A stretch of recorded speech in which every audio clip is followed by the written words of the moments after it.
Alrighty, ladies and gents, boys and girls, we're back with another episode, weekly episode, fitness, fat loss, Q&A, anything in between. We're back, but first, a little bit of something like this. See, I like to be taken for dinner and drinks first before you slip your hands into my knicker. Call me old-fashioned. I'm kind of a big deal. Sake.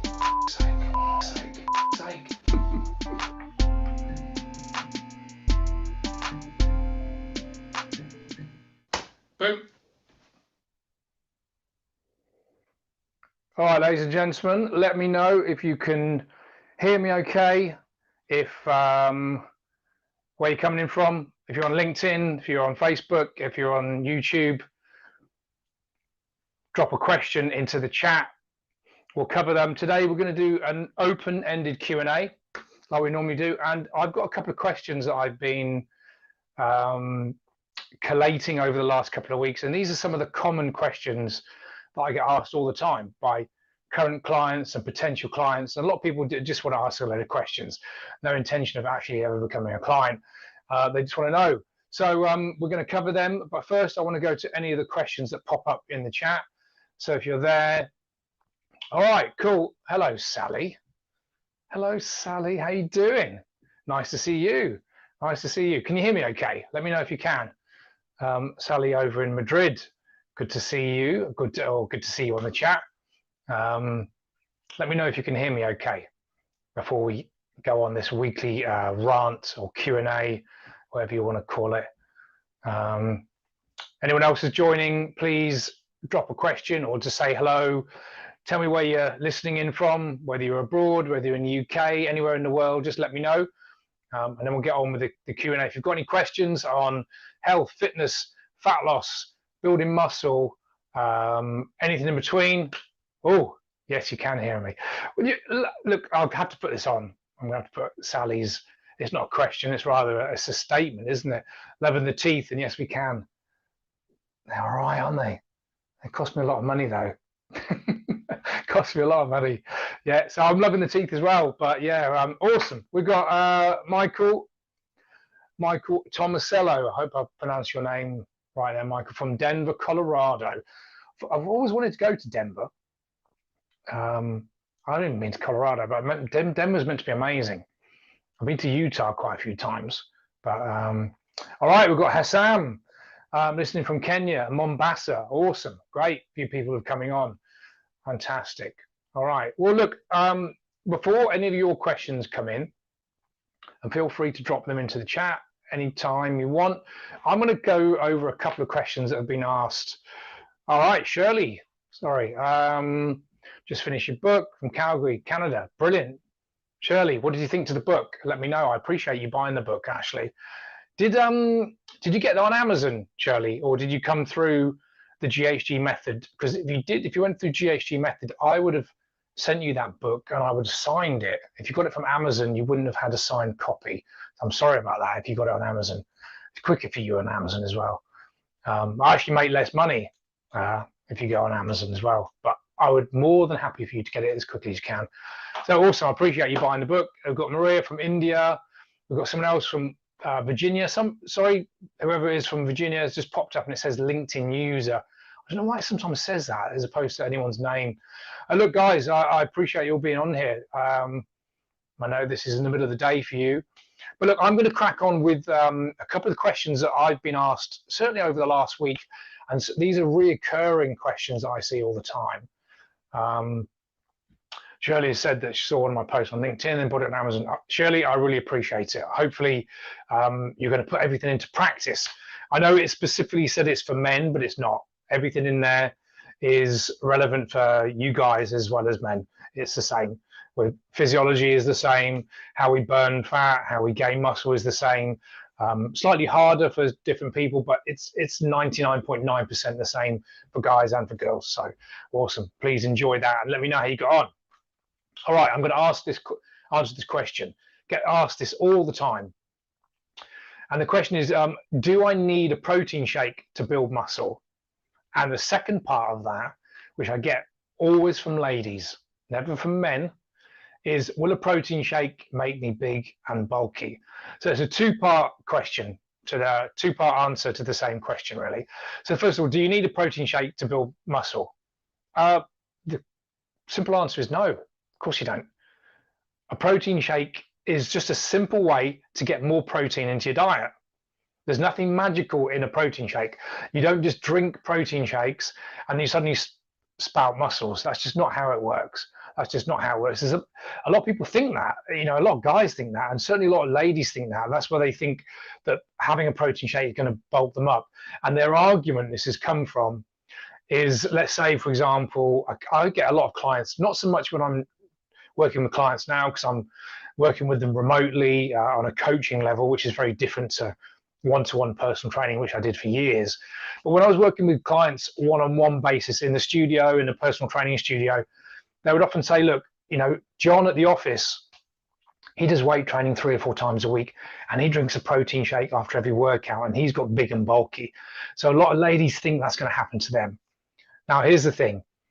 You only get big and bulky. What big and bulky means is that someone's put muscle on and probably body fat with it as well. So what usually happens with men that get big and bulky when they're having a protein shake was the fact they're training hard, they're building a little bit of muscle, which they're more genetically predisposed.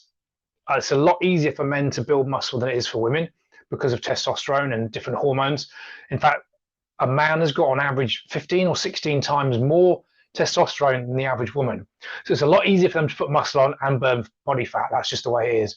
So when a guy's bulking up, he's weight training, he's eating more calories, he's probably putting a little bit of muscle on, because it's very hard to put muscle on even for men.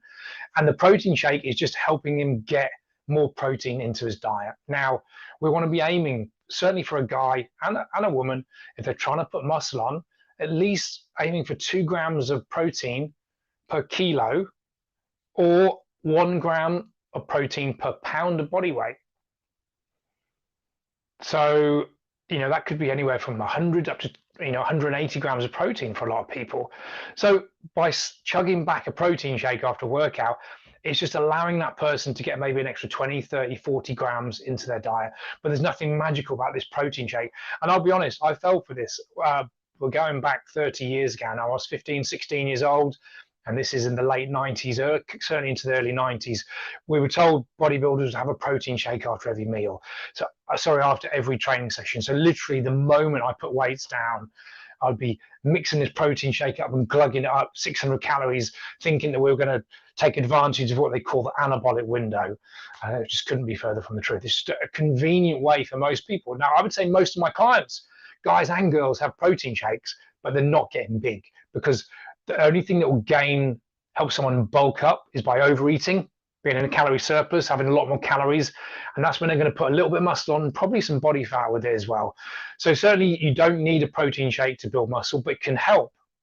Having said that, if you can get your 120, 140, 160 grams of protein, whatever you need as an individual, from whole foods, and when I say not actually Whole Foods, the store, I mean whole foods as in chicken, eggs, turkey, steak, seafood, things like that, it's going to be a way better source of protein than a protein shake. Okay, but a protein shake is great when you're traveling, when you're stuck at your desk at work, when you're rushing to go out the door. You know, you can make a smoothie on the way to work. It's a convenient way, cheap and effective way of getting protein into your diet, but there's nothing magical in a protein shake. So that's kind of that question answered in 2. Hopefully that has helped the guys. Awesome. Colleen, awesome. We've got our call soon as well, so I'm looking forward to speaking to you. You don't want to bulk up. You can't bulk up. Anyone that says, I often get, this has moved into another question actually. Ladies often ask me, you know, I don't want to do weight training because it's going to bulk me up. Look, it's hard for men to bulk up. When a man has bulked up, they're usually weight training. They're probably well overeating. So they're eating a lot more calories than they need. And they get bulky and they've got a pump and they get fat. They think that's bulking up. It's not all muscle. So most men are doing that. Now, it's really impossible. Not really impossible. Bad English. It's highly unlikely that a woman can bulk up. 1, you haven't got the testosterone. So you just don't have the chemicals, the hormones to build muscle. Two, most women, not all, nearly all women that I know, certainly the clients I work with, are maybe only getting to the gym 2 or 3 times a week. They may be training the whole body. They're not training like bodybuilders. And three, they're not taking drugs. Any man that is massive, very muscular and lean, 99.9% taking some type of PED, which is performance enhancing drugs. Any woman that you see is extremely muscular, I'm not going to say all Olympic athletes, I'm not going to go down that route. That's another podcast, another live for another time about whether professional athletes are using drugs. Any woman, any bodybuilder in a magazine or any fitness competitor that looks extremely muscular, they're using drugs, or they've got amazing genetics and they're training 5-6 days a week and they're prepping their food or eating 5 or 6 meals of chicken, broccoli and rice, and bodybuilding is their life. So I would suggest that probably most of the people watching this, whether you're on YouTube, LinkedIn, Facebook, that's probably not you. If you're a lady that's trying to lose a few pounds, drop a dress size, weight training is going to help you build a little bit of muscle and burn body fat. It's not going to bulk you up. All right, Eduardo. Hello, Eduardo. How you doing, mate? I'm going to put his comment up. Really a statement. Eduardo, keep inspiring. I will try my best, mate. Try my best. Hope you're well. Hope you're well. So hopefully that's answered that question. Kind of divulged onto something else. So do I need a protein shake to build muscle? No, but it can help. Will a protein shake make me big and bulky? No, absolutely not. There's nothing magical in protein that makes anyone bulk up. All right. The next question that I'm going to cover, I get this all the time. I think I was asked this, might have been last week on my LinkedIn Live, or even certainly the week before. Nearly every single week, on some variable, some medium, someone will ask me, what's the best diet for fat loss? All right, before we get into that, Devon, cheeky, look at this guy, look at him, there he is. Devon Edwards has said, hey Gab, I love your videos. Well, you should bloody love them, Deb, because you do them. Just let everyone know, Devon there is my editor. So if you like my videos, go and check him out, because I'm sure he could do with a few more clients. Go and see him if you like what he does. I love your videos, Dev, and I really appreciate all your work that you put in. And he's actually working on some videos of my last LinkedIn Live from last week. He's going to cut them up and do some amazing, wonderful things to them. So I really appreciate all the work you've done, my friend. But anyone else is interested in videos, and I always give Devon's name, always pay it forward. Please go and click on Devon Edwards' profile and use him as an editor. I'm sure he can take you on as a client. Thanks for that, Dev. All right, here's a question. Awesome. Shirley has said, in your book, you say that to avoid to plateau, you should always add something to your workout. Either work out for longer, add some weights. Can you elaborate on that? You can't add stuff forever. No, it's a good point. I think it's been a while since I read the book, but I wrote it, so I should know what you mean. No, I'm joking. What we're talking about here is continual overload. And that's where you have to stimulate the body to get a response out of it, to either burn fat or get faster, get fitter, get stronger. And I'll give you an example of what I mean. Let's say you're trying to become a better runner. Let's use running as an example. And you go for a 3-mile run 3 times a week.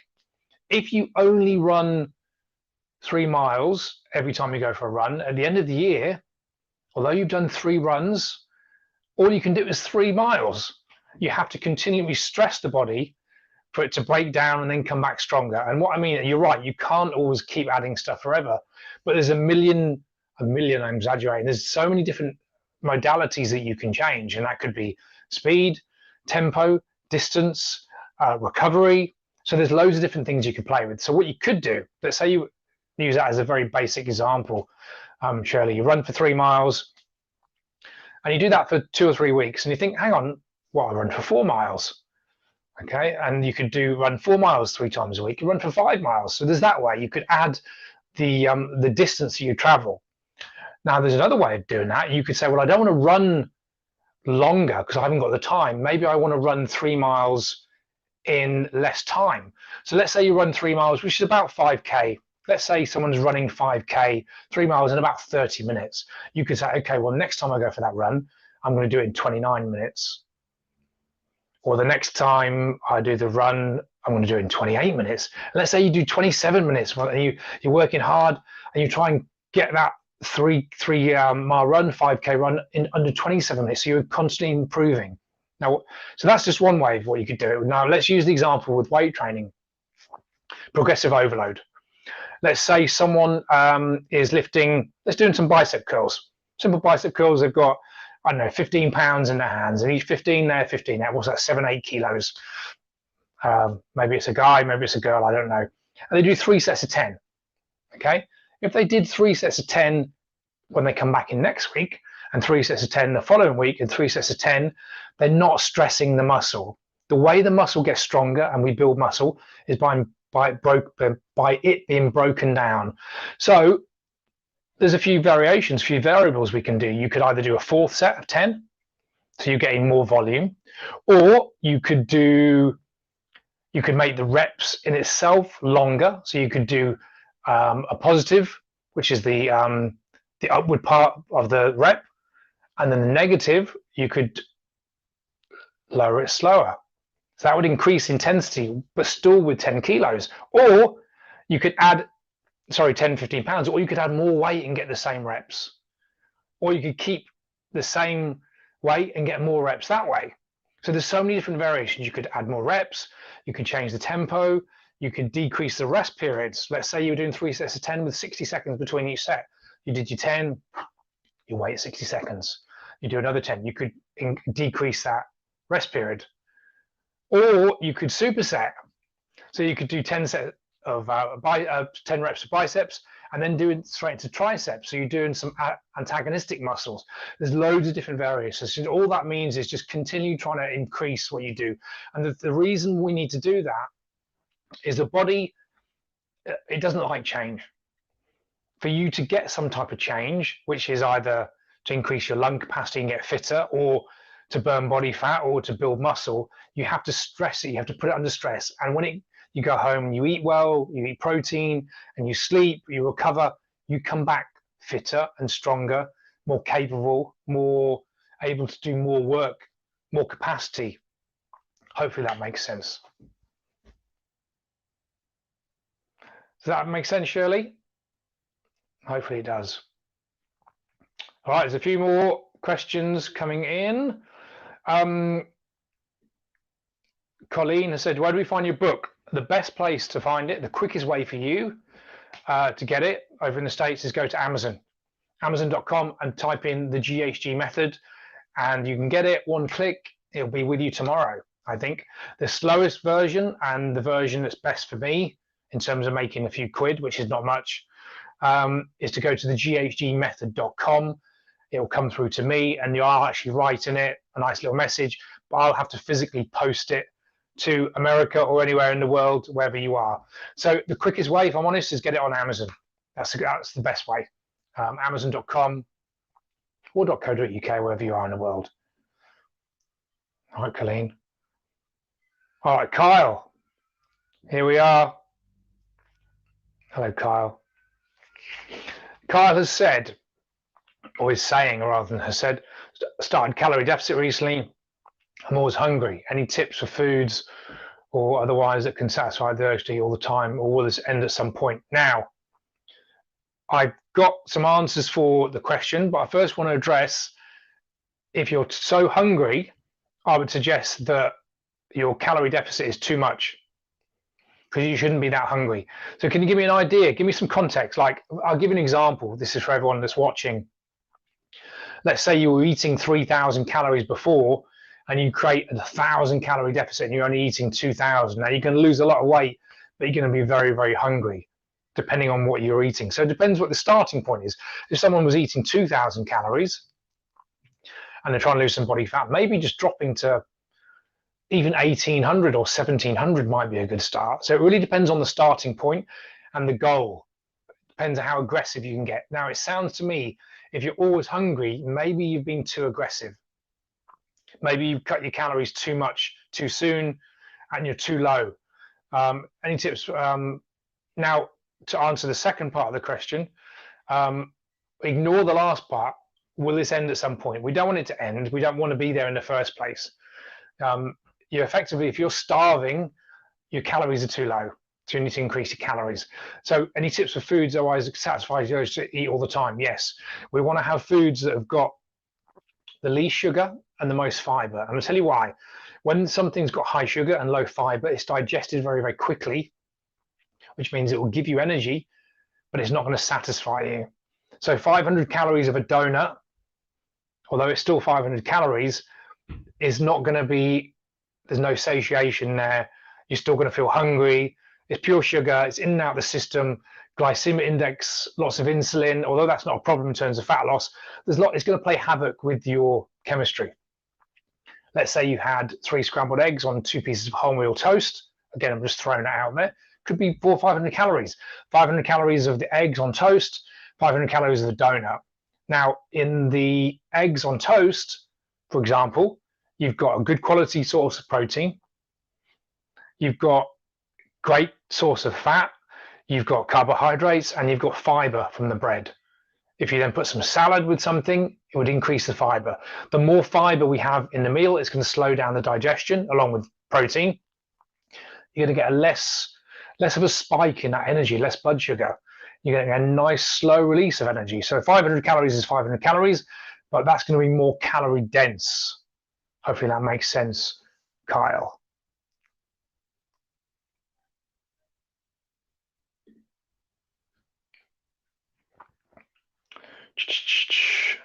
Oh, 11 pounds in 4 weeks, but plateaued. Yeah. Tired and angry. I would say that your calories were too low. Definitely calories were too low, my friend. But let me know. Give me some context. All right. Rebecca, I know you. Let's put Rebecca's question up there. Hi, Rebecca. Back to your first comment. Is it true? More repetitions, lower weight, builds lean muscle, heavyweight, fewer? No, that is a myth. Nope, absolute total myth. No, that's a great question, actually. That's a great question, and I'm going to answer that, and I appreciate that question. And I'll be able to make a video from this live because of that. Okay, so Rebecca has asked, does lower weight with higher reps build lean muscle? I'm thinking that's what you're saying. And heavier weight, fewer reps build bulky muscle? No. Muscle is muscle. And the only way it can be built is by tearing the muscle down through repetitions and then coming back bigger and stronger by eating well, getting adequate amounts of protein in the diet, sleeping, recovering. That's how muscle is built. Now, there's a lot of myths that saying that low reps, fewer reps build bulky muscle. This is a tricky question to explain. I'm going to need to explain what rep ranges you need to build muscle. If we were to look at the rep ranges on a continuum, this is 1 rep, and let's say 15 reps, okay? If you can lift a weight once, as in, let's say you're trying to lift 200 pounds off the floor, okay? And you could manage it once, you screamed as hard as you could, did 1, that would be what we'd call 1 RM, which is your 1 rep max. As in, you couldn't, for love nor money, or even if someone had a gun to your head, you couldn't pick it up a second time. That was what would be called the true 1 rep max, okay? Now, 1 rep max, if you're lifting weights once, it's so heavy you can only lift once, you're not going to build a lot of muscle, but you're going to build strength, okay? The problem with that is you can only then lift that same weight maybe 7 to 8 minutes later. Let's say it was an all-out 1 rep max on a deadlift. You wouldn't be able to perform that again for 7 to 8 minutes because of the system that's needed to replenish the, I think it's the creatine system, I might have that right, but it would need 7 to 8 minutes before to perform that 1 rep max again. Now, most people want to be training in the rep range of between 6 to 12 because that's going to build muscle and it's going to build strength. Okay, so there's a reason why the rep range. So to go back to your question, if you were to do a weight that will allow 30 reps, it won't build muscle, but it will build endurance because you're lifting that weight over and over. Let's say you looked at a weight that was allowed you to do 100 reps, would actually be very weight. If you could do 100 reps with any weight, it'd probably be what, 2 pounds, and then it would start to burn. But you then could be building endurance. So the rep range depends on the outcome. So if you're looking to build strength, you would keep the reps lower, probably between 8 down to 3. You don't often do a 1 rep max because injury is quite high. If someone's looking to build strength and build muscle, maybe between 6 and 12 reps. Anything over 12 is probably taking the muscular system into endurance, which is not a problem, but it's not going to build the most muscle. So if someone's trying to build muscle, whether you're a guy or a girl, ignore the high reps and the low reps. It won't make you big and bulky. So the only way you put muscle on is by having lots of protein in your diet, and maybe being in a surplus could only be 100 or 200 extra calories more than maintenance, which is the level of calories you need to not gain weight. Or you can even eat at maintenance level.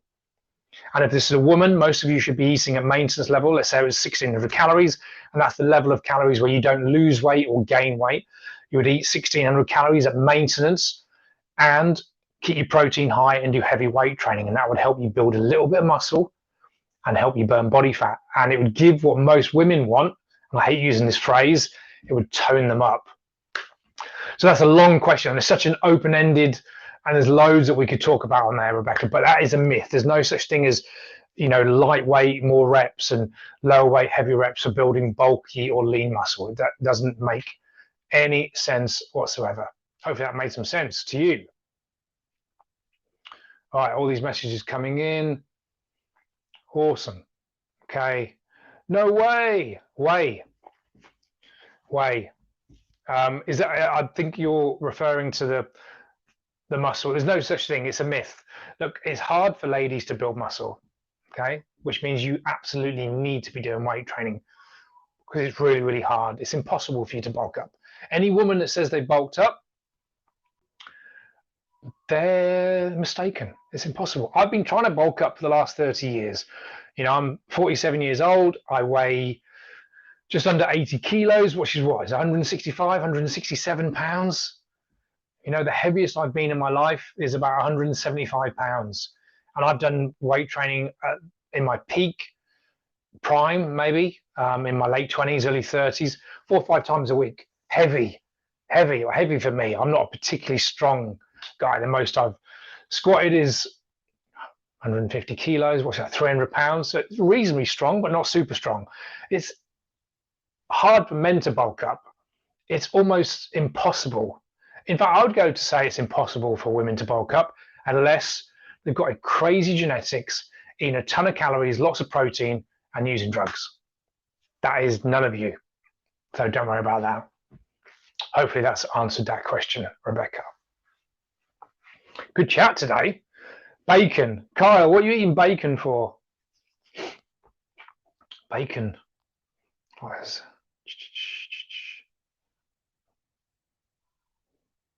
All right. Any more questions? Anyone else? Any more questions? All right. What else? Other questions I've got. I didn't even answer the question I said I was going to ask, and that was the best diet for fat loss. Okay, I get asked this all the time. What is the best diet for fat loss? You know, let's look at some of the diets out there. There's keto. There's being a vegan. There's low carb. There's low protein. There's high protein. There's South Beach diet. There's the cabbage soup diet. There's 100 and hundreds of diets out there. Okay, now they all work on the same mechanism by being in a calorie deficit. They're just ways to get someone into a calorie deficit. So there's nothing magical about any diet. So the answer to the question, what's the best diet for fat loss, is the one that you personally enjoy. That you enjoy the foods, it's not a chore, you look forward to it, and you can sustain. You can consistently sustain it, because that's the one that's going to get you to lose the most body fat. If you're on a diet that's so severe, so restrictive, that you can do it Monday to Thursday, and then someone offers you a slice of pizza on Friday and you go fucking ballistic, that's not a diet you can sustain, because you're going to put weight on, or you're going to break your diet. You're going to, you know, if you can control your urges, then you're on a diet. If you're eating enough calories yet you're in a calorie deficit, of the foods that you enjoy, and that's a balanced diet. That's carbohydrates, protein, fats, a little bit of alcohol if you want. There's a diet that I can show my clients that you can start week 1, week 2, week 3, week 12, month 12, year 12, it doesn't matter. So the best diet for fat loss is the one that you can personally stay on the longest. If you want to be a vegan, you can do that. Great. Awesome. If it works for you, you enjoy it, it's not a chore, great. If you want to do keto, if it works for you, you enjoy it, you like the foods, and you like not eating carbohydrates, I mean, why the fuck would you want to do that? But if you do, I'm only joking, but true, why would you want to not want to eat carbohydrates? But if you don't like eating carbohydrates, or don't at least mind not eating carbohydrates, do keto. It's just as effective as eating carbs. So there's no best diet for fat loss. That's the answer. The simple answer is it's the one that you can stay on the longest, the one that you enjoy the most, and the one that you can consistently do. If you can't see yourself doing a diet for 12 weeks, probably shouldn't be doing it. So the diet that I will share with my clients is the diet they've already got, as in it's the food they're eating. We're going to control the calories, make sure they're in a calorie deficit. We're probably, for most people, going to increase their protein, and we're probably going to decrease their carbohydrates without knowing the actual individual's current food plan and ideas. But for most people, that's probably likely to be the case. But there isn't a special name for it. No, it's a higher protein, lower carbohydrate, but there's no name. There's no fancy name. It's not sexy, but it's a diet that everyone can stay on, and it allows carbohydrates. It allows them to have a few treats. It allows them to put alcohol into their plan if they want. It allows them to overeat at times and then control the calories at other times. And that's the one that's why I get such great results from my clients, because they're not restricted. They can follow the diet plan. They can still eat the foods they enjoy. They don't have to eliminate anything. That's why it works. All right, bacon also, Kyle said. It's delicious. Yeah, it is delicious. Yeah. Kyle, drop me a message, please. If you don't mind, I don't want to tell you what to do. If you want to have a chat, more than happy to help out in my messages. Send me a message. Tell me how many calories you're on and what's going on, how much weight you want to lose. I'm more than happy to help where I can. Let me see if there's some other questions in the chat. Let's have a look. Nothing there for the moment. Oh, I'll have a drink of water. Good time to rehydrate.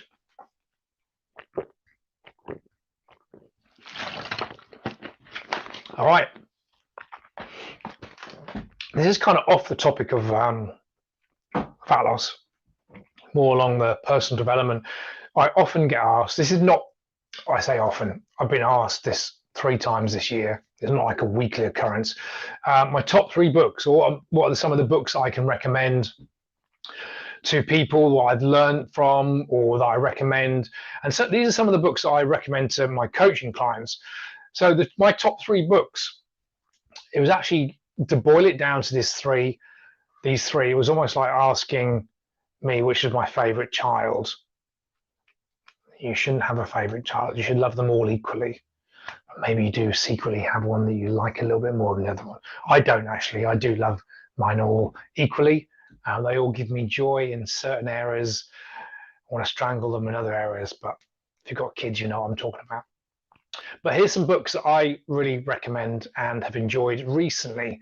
My first recommendation is a book called Atomic Habits by James Clear.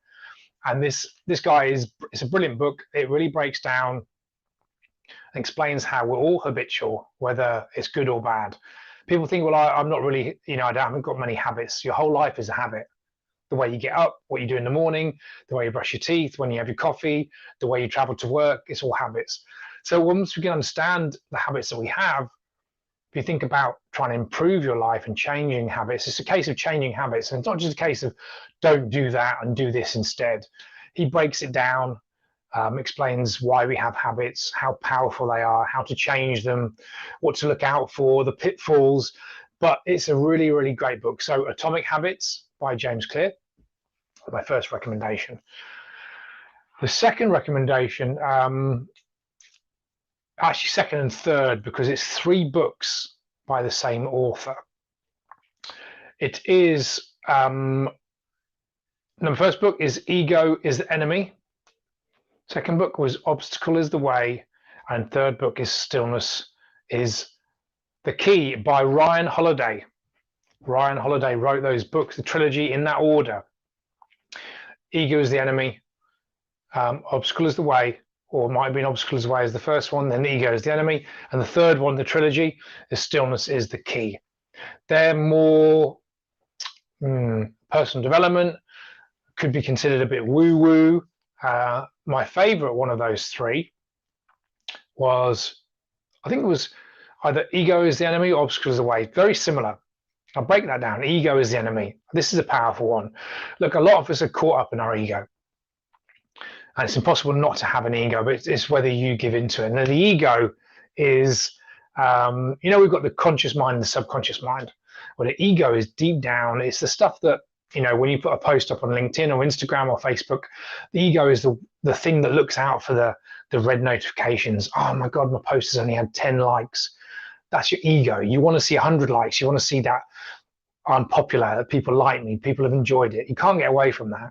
The ego is seeing the $5,000 watch and buying it because you think it's going to make you a better person, and people are going to spot you wearing that watch. I think, oh my God, Gav's wearing a $5,000 watch. He must be amazing and what a great person. The ego wants that. The ego wants to be liked. The ego is screaming out and saying, look at me, that validation. We've all got a certain amount of ego. Now, some of you will know some people that are completely trapped in their ego, almost narcissists. They're so caught up in how they look and how they come across and how they appear and keeping up with the Joneses. That's people that are stuck in their ego. You've got the complete opposite of that. The polar opposite would be the monk that's sitting in the Himalayas, meditating for 10 hours a day with no possessions, and all he does is sweep the temple out, eat a vegan diet, and his whole life is meditating and learning the laws of the universe and how to become enlightened. That would be the egoless. Most of us are somewhere along the line between someone that's completely caught up in the ego and the monk. Okay, I don't suggest you be either. Don't be that narcissist prick, or be the monk. Life's not that exciting.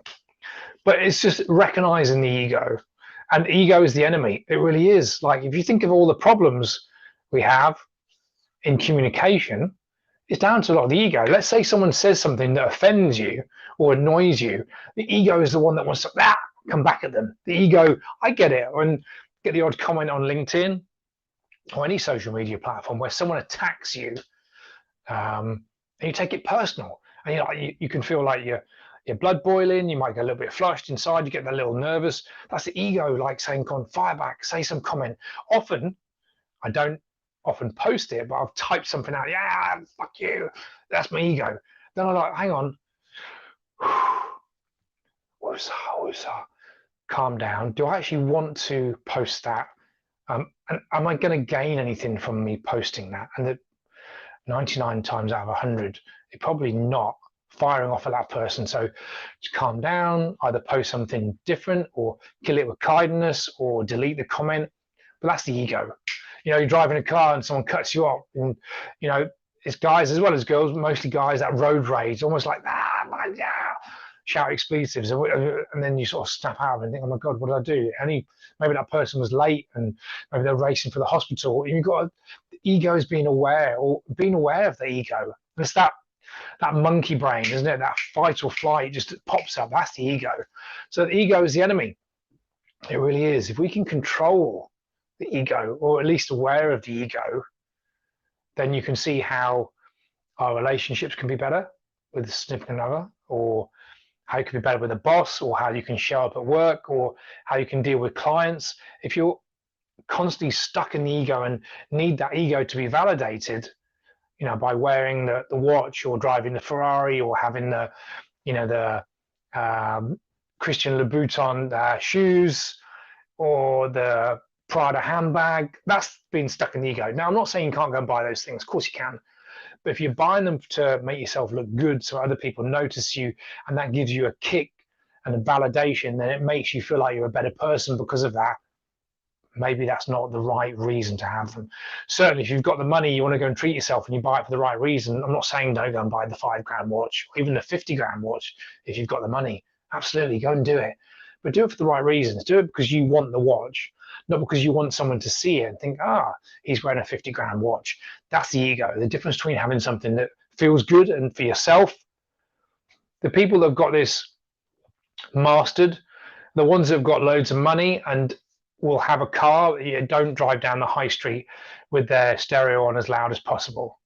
Okay, that's someone that's caught up in the ego. Look at me, I look at him in the stereo, there's the prick, there's the Ferrari with small penis. I'm exaggerating. I'm not saying if you've got a Ferrari, you've got a small penis. You might have. It might be big. I don't know. I think I'm talking about penises again. Anyway, that's the book, the trilogy. Obstacle is the way, Stillness is the key, Ego is the enemy, by Ryan Holiday. Check them out. Any more questions? How long have we been on? 43 minutes. Great. Good live today. Good live. I'll give it a couple more minutes. If not, I'm going to end our LinkedIn live. So those are some of the questions. Cool. Vinay. Hello, Vinay. Good. He agrees with me. So yeah, we recapped. We did. Do I need protein shake to build muscle? No. Will a protein shake make me big and bulky? No. Talked about the top 3 books and also the best diet for fat loss. And also, I think Rebecca mentioned about building muscle and whether you can bulk up and lean muscle. Muscle is muscle. It's very hard to build. Okay.